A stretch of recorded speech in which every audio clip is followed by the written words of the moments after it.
ધાંગધ્રા તાલુકાના કોઢ ગામે power grid company દ્વારા નાખવામાં આવતી 765 કેવીની એવી હેવી વીજ લાઇનનો વિવાદ હવે રાજ્યવ્યાપી આંદોલનનું સ્વરૂપ ધારણ કરી રહ્યો છે।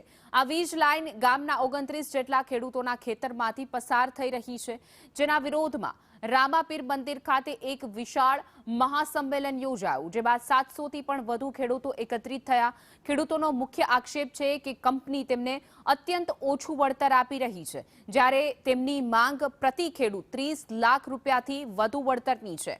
ગત દિવસોમાં પોલીસે ખેડૂતોને ખેતરમાંથી બળજબરીપૂર્વક દૂર કરતા સમગ્ર પંથકમાં રોષની લાગણી જન્મી હતી।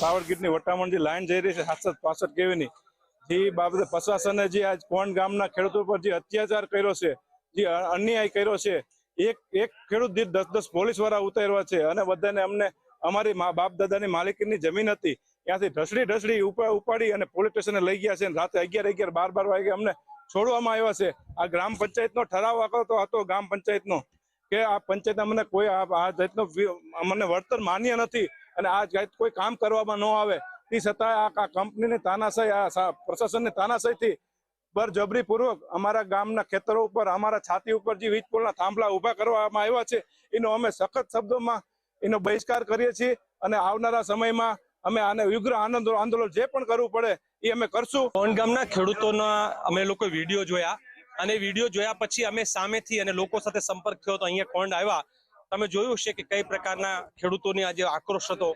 સવાલ એ થાય કે આપણે સરકાર જે છે શેના માટે બનાવીએ છીએ?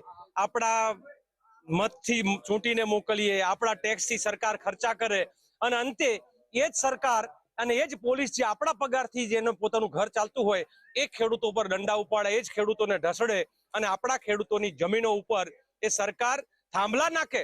કદાચ ભારત દેશના થાંભલા હોય ને તો અમે અમારું ખેતર એમને આપી દેવા તૈયાર થઈ જઈએ, પણ Adani, Ambani, Torrent, power grid એવી અનેક કંપનીઓ જે છે, આ કંપનીઓને કમાવા માટે ખેડૂતોના કાળજાના ટુકડા જેવા ખેતરો ઉપર એ થાંભલા નાખે એ મંજૂર નથી। વિસંગતતા જુઓ, રાજસ્થાનમાંથી આ જ લાઈન પસાર થાય તો ત્યાં માર્કેટ ભાવના 4 ગણું વળતર મળે, ગુજરાતમાં આ લાઈન પસાર થાય તો જંત્રી ભાવના 4 ગણું અને કોરિડોરના 25% જ રકમ મળે। એટલે આ જે વિસંગતતા છે ગુજરાત સરકારની, જે ગુજરાતના ખેડૂતો સાથેનો અન્યાય છે, એની સામે પેલા લોડાઈ, વાંઢિયા, ટંકારા અને હવે સાપકડા હોય કે કોંઢ હોય, આથી જે આ લડાઈની શરૂઆત થઈ છે, ધીરે ધીરે તમે જોવો આમ દિશા તો આમ કચ્છથી ચાલુ કરી અને ગાંધીનગર તરફની દિશા છે અને આવનારા દિવસોમાં આ જ ગુજરાતના ખેડૂતો ગાંધીનગર પહોંચશે। આ લોકોના આશીર્વાદથી તમારા કપડા જે ગુલાલ વાળા થયા એ હજી ધોવાણા નથી,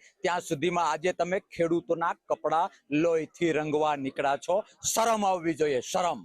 ખેડૂતોનો અવાજ હતો, થાંભલાઓ નાખે છે અને એ તો અમે પોકારીને કહીએ છીએ। આજે એક નવું ઉદાહરણ આ સરકારે, આ ભાજપે ઊભું કર્યું કે